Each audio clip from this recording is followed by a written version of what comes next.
Hi everyone, welcome back to my YouTube channel. In this tutorial, I'm going to discuss how to download apps with Face ID on your iPhone and iPad. So let's get started without wasting time. First of all, I'm going App Store and then get the app. As soon as it's done, you enable your Face ID, go to Settings, and then tap on Apple ID. Go to Media and Purchases, tap on Password Settings, and then turn the toggle is on. So give it your Apple ID passcode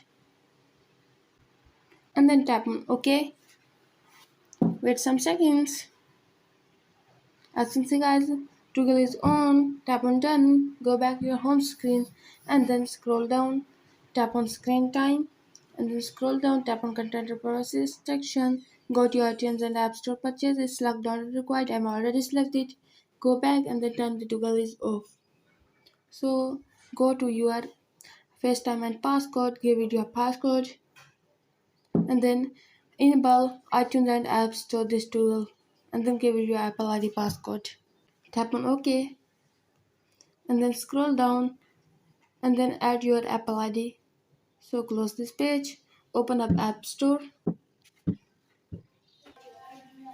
So tap on Get. As soon as that, double click to install. As soon as confirm with side button. So double click here to side button. As soon as guys give it your Face ID. It's processing. That's done. As soon as guys. As soon as guys app is downloading with Face ID. So that's it guys for today's video. If the video helped, please like the video and subscribe my channel. You have any problem, let me know in the comment. I help you more. Thanks for watching.